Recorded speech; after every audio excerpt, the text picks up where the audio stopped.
చోట చేరి ప్రార్థించడానికి దేవుడు మనకి కృప చూపించాడు. కాబట్టి ఈ ఏర్పాటు మా యొక్క మిఖాయిలయ్య గారు ఏర్పాటు చేశారు. కాబట్టి వాక్య పరిచర్య చేసుకుందాం, సమయం లేదు కాబట్టి. యోధా పత్రిక 1వ అధ్యాయము 22వ వచనంలో ఒక మంచి మాట మనకు కనబడుతుంది. యోధా పత్రిక 1వ అధ్యాయము 22వ వచనంలో అగ్నిలో నుండి సందేహపడు వారి మీద అని వ్రాయబడింది. సందేహపడు వారి మీద కనికరము చూపించండి, అగ్నిలో నుండి లాగినట్టు కొందరిని రక్షించండి. చాలండి. చిన్న ప్రార్థన. పరిశుద్ధుడా, దయగల తండ్రి, కృపావాత్సల్య సత్య సంపన్నుడా, నీ ప్రేమను బట్టి, నీ కృపను బట్టి అయినా సందేహపడు వారు ఈ లోకంలో కొన్ని వేల కోట్ల మంది ఉన్నారు తండ్రి. కాబట్టి సందేహపడు వారి మీద కనికరము చూపించనని మీరు చెప్పారు. ఈ 2 విషయాలు మాతో అందరితో కూడా మీరు మాట్లాడమని క్రీస్తు యేసు నామములో ప్రార్థిస్తున్నాను పరమ తండ్రి, ఆమేన్. సేవకులకి సేవకురాళ్ళకి వందనాలు తెలియజేస్తున్నామండి. ఈ లోకంలో సందేహాలు చాలా ఎక్కువైపోయినాయి. క్రీస్తు ప్రభు వారి మీద సందేహాలు చాలా ఎక్కువైపోయాయి. ఎందుకు ఎక్కువయ్యాయి అంటే చదువులు ఎక్కువైపోయినాయి, ఉద్యోగాలు ఎక్కువైనాయి, ప్రొఫెసర్స్గా చదువుకున్నటువంటి వారు చాలామంది ఎక్కువయ్యారు. అలాగే తల్లిదండ్రులు కూడా పిల్లల్ని బాగా చదివిస్తున్నారు, మంచి పొజిషన్లో ఉంచుతున్నారు. వారికి ఏది కావాలంటే అది కొనిపెడుతున్నారు, మంచిగా చూస్తున్నారు. కానీ ఈ లోకంలో క్రీస్తు ప్రభుల వారి మీద చాలామంది సందేహాలు చాలా ఎక్కువైనవి. యేసు ప్రభు వారు అంటే ఏమిటి అని మనము చాలామందికి చెబుతూ ఉన్నాం. ఈ చెప్పడం ద్వారా చాలామందికి సందేహాలు, మేము గొప్ప అంటే మేము గొప్ప అని చెప్పి చాలా సందేహాలు యేసు ప్రభుల వారి మీద కనబడుతున్నాయి. అలాంటి వారి మీద మనం ఏం చేయాలంటే కనికరం చూపించాలి. ఈ కనికరం గల దేవుణ్ణి మనలో అమర్చుకోవాలి. కనికరము చూపించాలంటే ఆ సందేహపడి వారి మీద ఆ కనికరము కనిపించేలాగా మనలో యేసు ప్రభువుని అమర్చుకోవాలి. అమర్చుకోవాలంటే ఏం చేయాలి అని మనం ఆలోచన చేసినట్టయితే 2వ పేతురు పత్రిక 1వ అధ్యాయము 5వ వచనంలో ఒక మంచి మాట ఉంటుంది. ఏం అమర్చుకోవాలి? సేవకుడు ఆ హేతువు చేతనే మీ మట్టుకు మీరు పూర్ణ అజాగ్రత్త గలవారిగా కాకుండా పూర్ణ జాగ్రత్త గలవారిగా ఉండాలి. చాలండి. సందేహపడి వారి మీద మీరు ఏం చేయాలంటే ఆ హేతువు చేతనే మీ మట్టుకు మీరు చాలా జాగ్రత్త గలవారిగా ఉండాలి. ఆ సందేహం చెప్పేటప్పుడు జాగ్రత్తగా చెప్పాలి, జాగ్రత్తగా కనికరం చూపించాలి. ఇంకా ఏమర్చుకోవాలి? విశ్వాసమునందు సద్గుణమును, సద్గుణమందు జ్ఞానమును, జ్ఞానమందు ఆశానిగ్రహమును, ఆశానిగ్రహమునందు సహనమును, సహనమునందు భక్తిని, భక్తి యందు సహోదర ప్రేమను, సహోదర ప్రేమయందు దయను ఏం చేయాలి చెప్పండి? ఏం చేయాలి? అమర్చుకోవాలి. ఈ రోజున మనం చాలా అమర్చుకుంటున్నాం.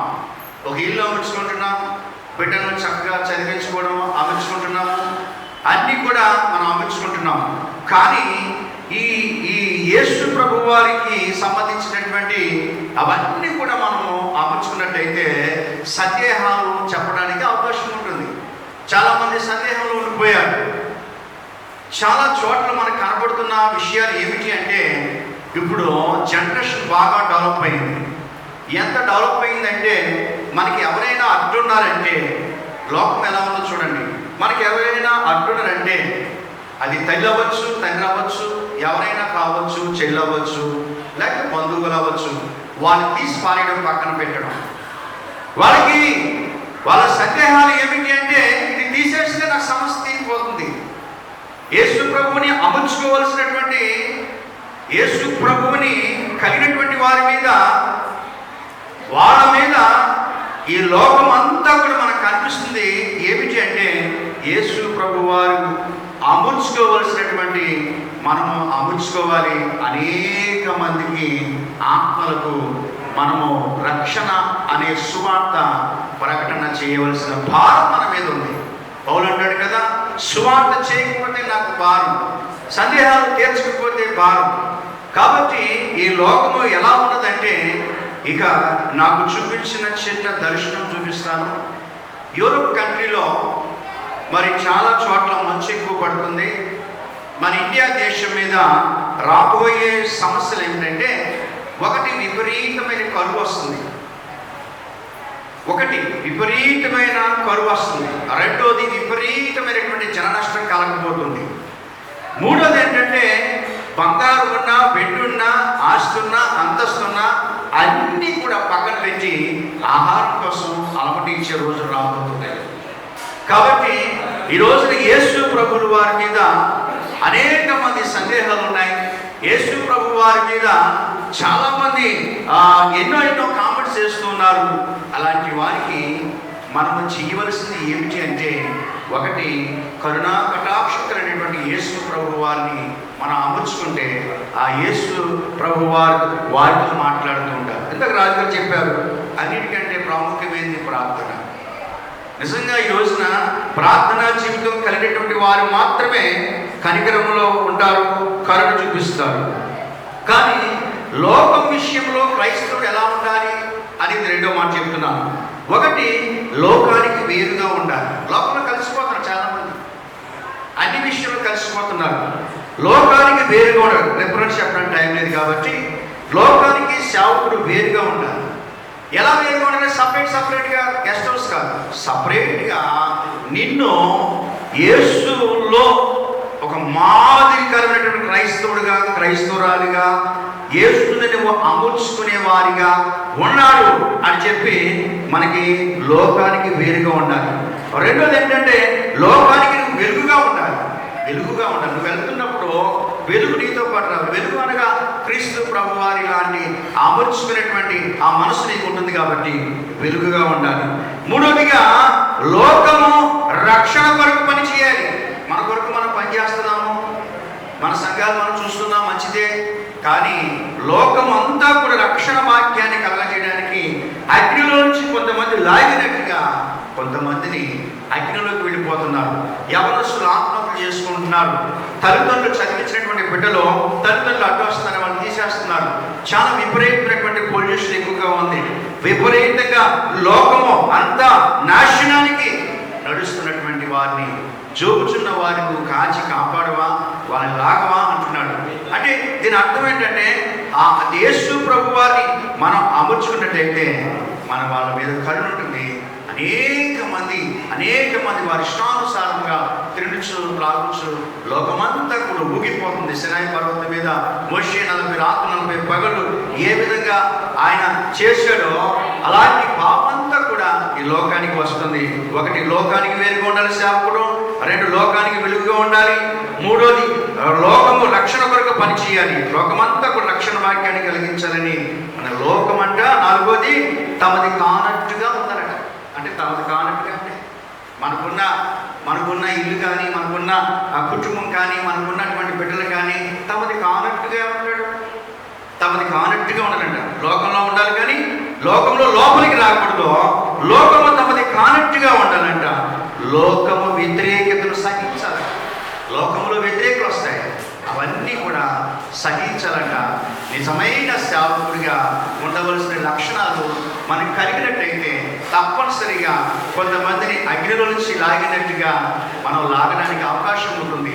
కొంతమంది మీద కరుణా కటాక్షం కలిగినటువంటి వారిగా మనం ఉండాలని వాక్యం సెలవిస్తుంది. కాబట్టి అమర్చుకోవాల్సింది ఏమిటి అంటే, సద్గుణమును, జ్ఞానమును, ఆశానిగ్రహమును, సహనమును, భక్తిని, సహోదర ప్రేమను, దయను మనం అమర్చుకున్నట్టయితే తప్పనిసరిగా ప్రభువారు వస్తున్నారు.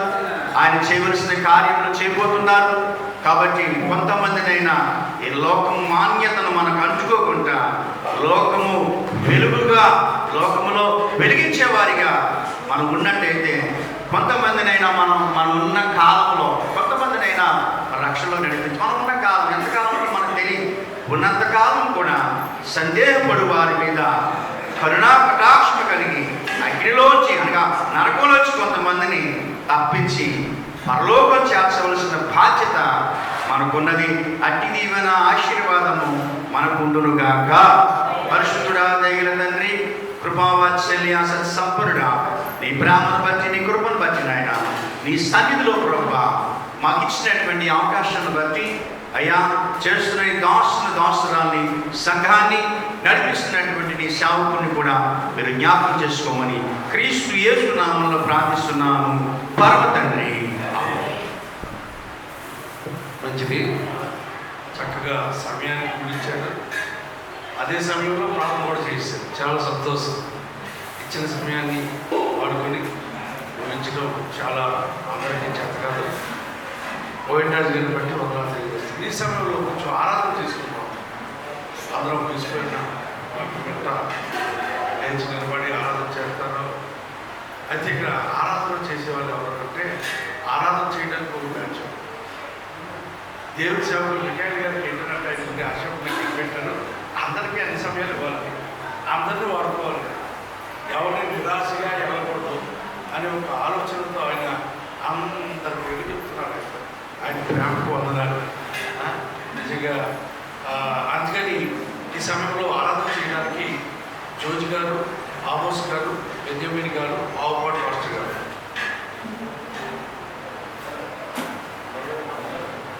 ఆవుపాటి మాస్టర్ గారు నలుగురు కలిసి వేదిక మీదకి వచ్చి దేవుని ఆరాధన